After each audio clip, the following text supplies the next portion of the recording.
Hey there my lovelies, and welcome to my booktube channel, The Sassy Library Fox. My name is V, and today I'm going to talk about a couple of book releases that will come out in the next 3 months, I think.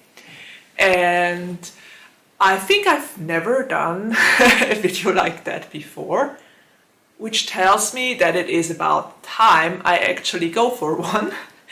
And I made sure that all those books will be released until the end of May. Maybe, just maybe, I will go for another video around the summertime, and then I will talk about the new releases for the autumn and winter time. I don't know. It depends on if you like this video or not. So, this said, let's just jump right into it. And since this is going to be a very relaxed video, I will take my cup of tea once again.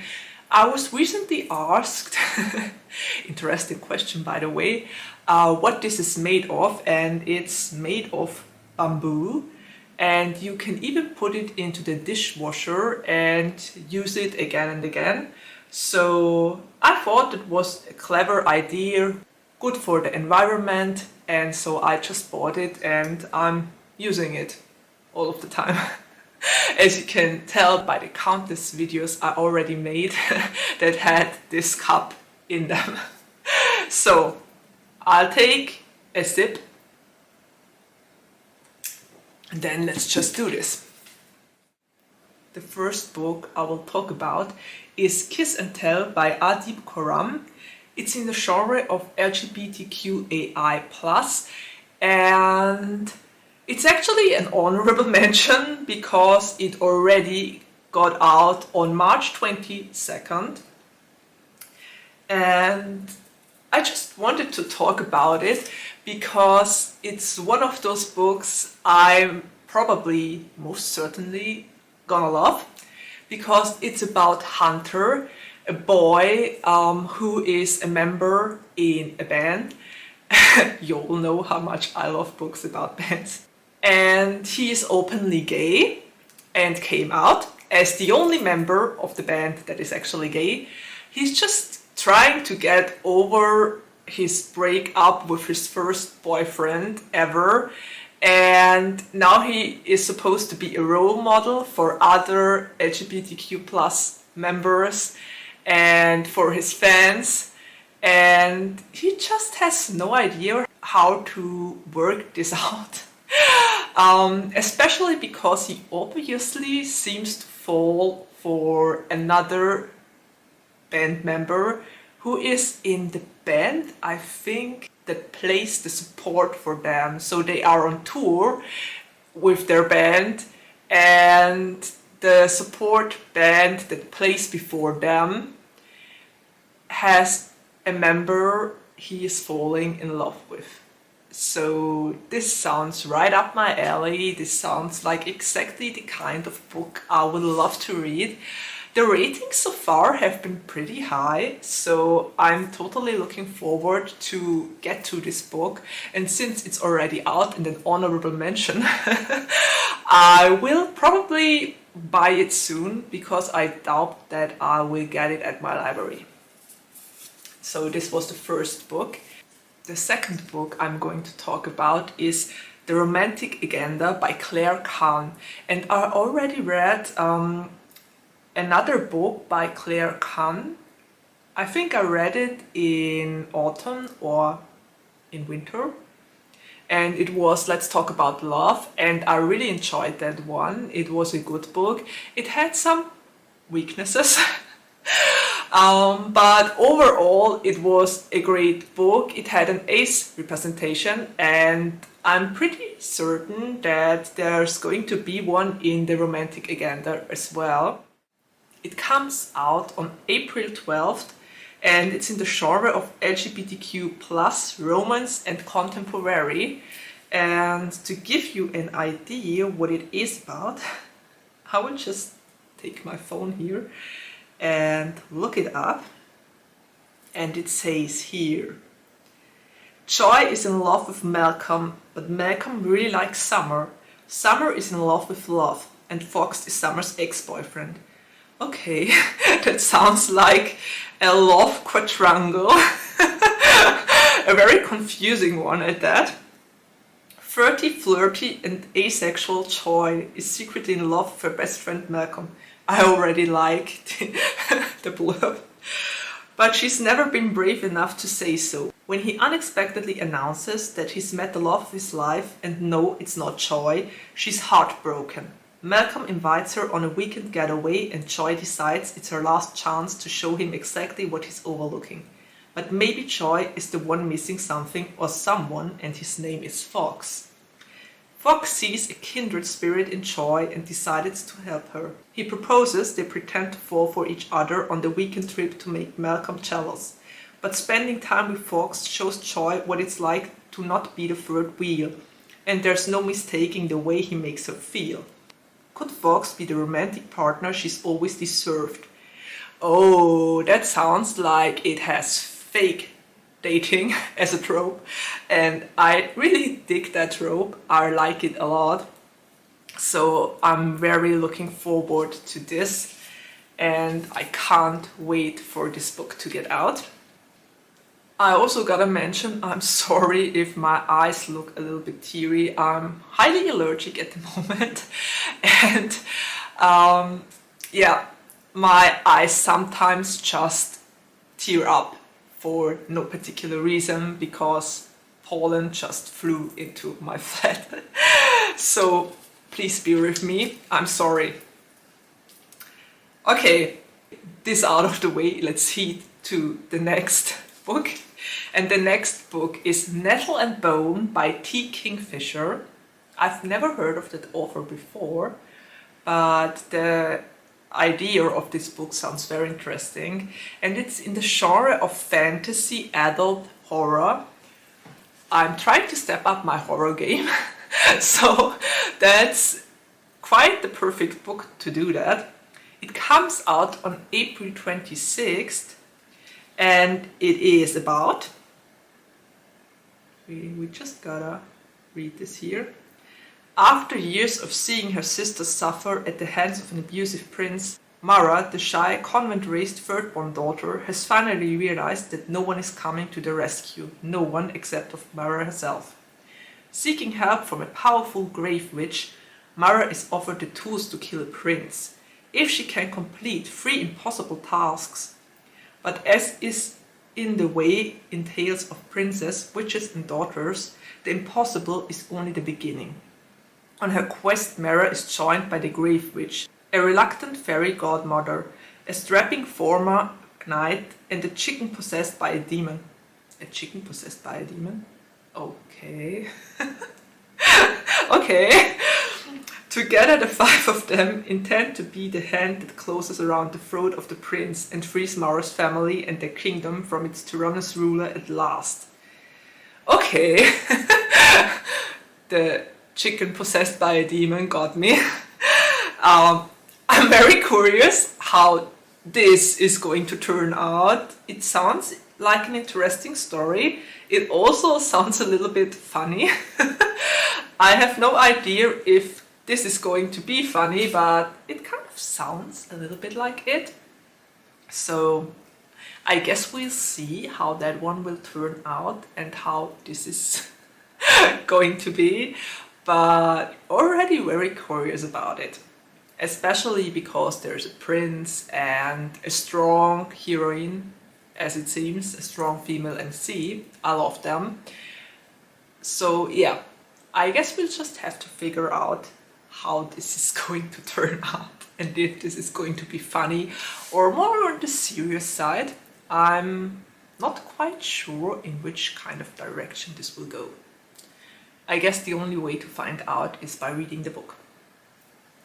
Which brings me to the next book I can't wait to get out. I absolutely can't wait for it to get out because it's Bravely by Maggie Stiefvater, and it's actually a Merida retelling. Alone, the cover of this book is so stunning. I love the red hair and I love Maggie Stiefvater's writing style.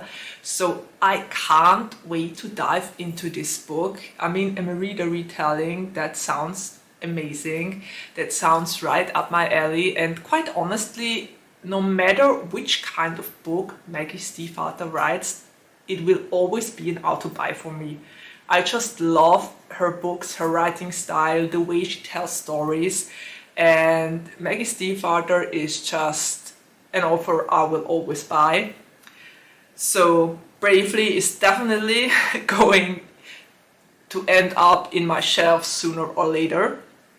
And as for the genre, it's set in fantasy, young adult, and of course retelling, because it is a Emery the retelling.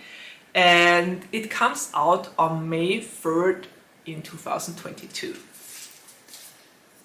So the next one on my list is Book Lovers by Emily Henry. And I already read an Emily Henry book. It was Beach Read, which I enjoyed a lot. I think I read it last year in summer, if I can remember it correctly. And of course, Book Lovers is in the genre of romance, contemporary and fiction.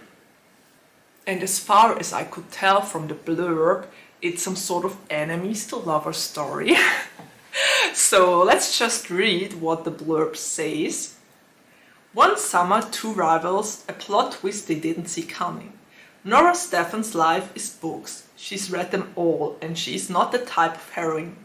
Not the plucky one, not the laid-back dream girl, and especially not the sweetheart. I feel her on that. In fact, the only people Nora is a heroine for are her clients, for whom she lands enormous deals as a cutthroat literary agent, and her beloved little sister Libby.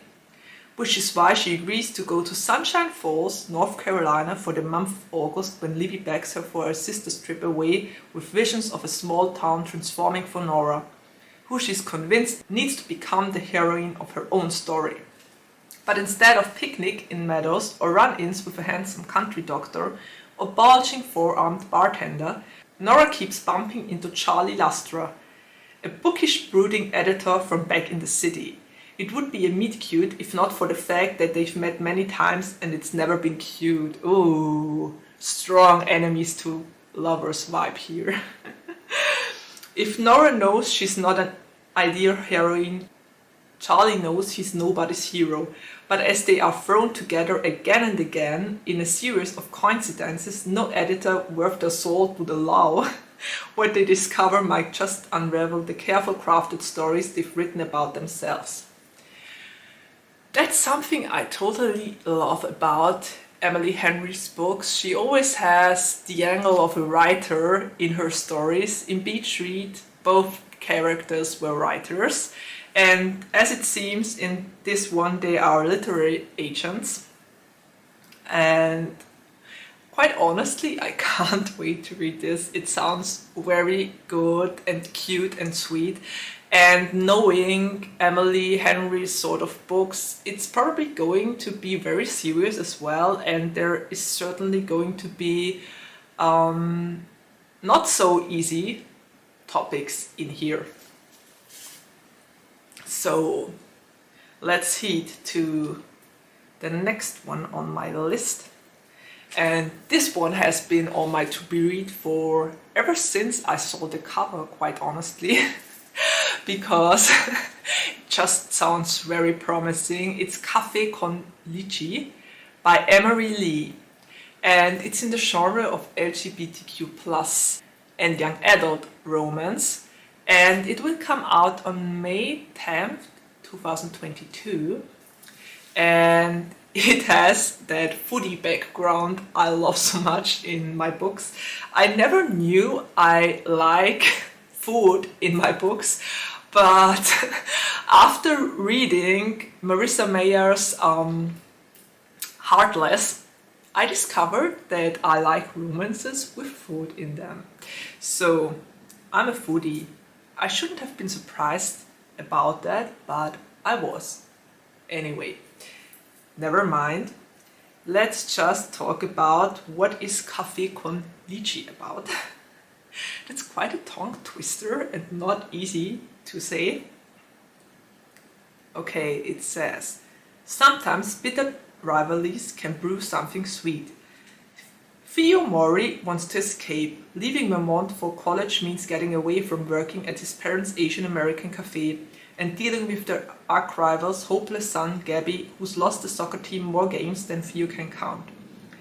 Gabby Moreno is miserably stuck in the closet, forced to play soccer to hide his love for dance and iced out by Theo, the only openly gay guy at school. Gabby's only reprieve is his parents' Puerto Rican bakery and his plans to take over after graduation. But the town's new fusion cafe changes everything.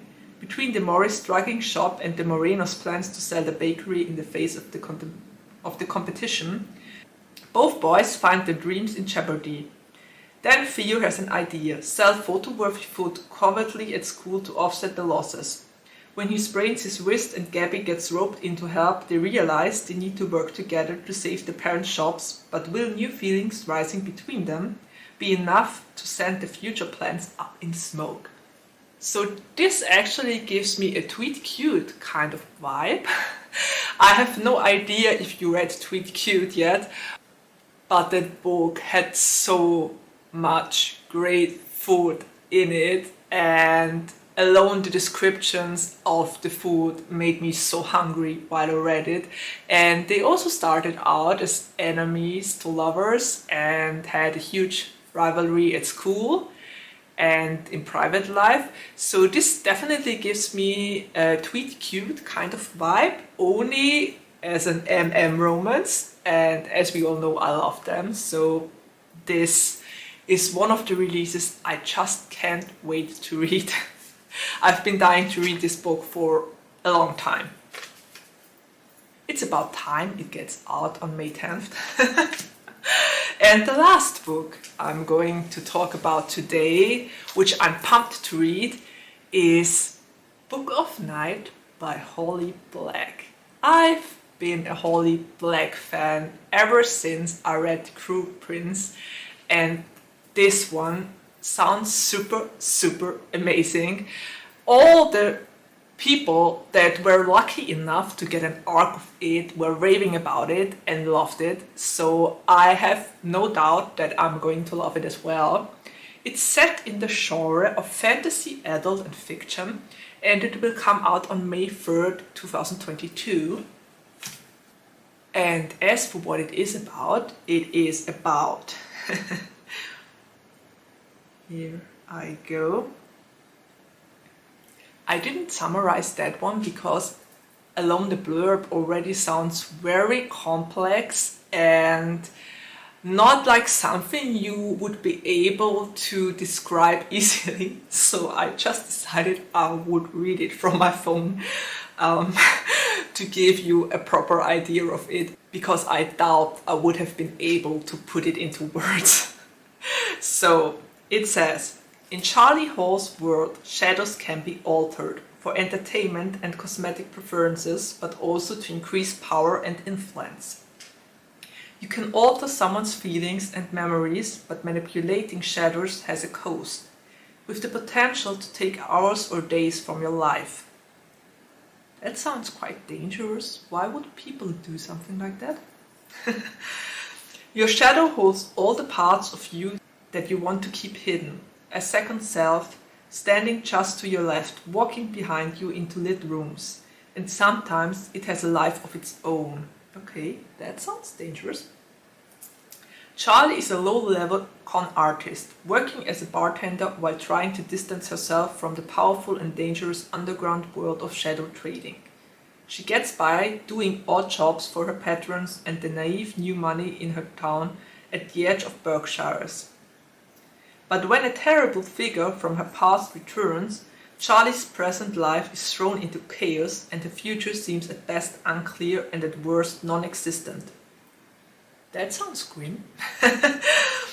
Determined to survive, Charlie throws herself into a maelstrom of secrets and murder, setting her against a cast of doppelgangers, mercurial billionaires, shadow thieves, and her own sister, all desperate to control the magic of the shadows.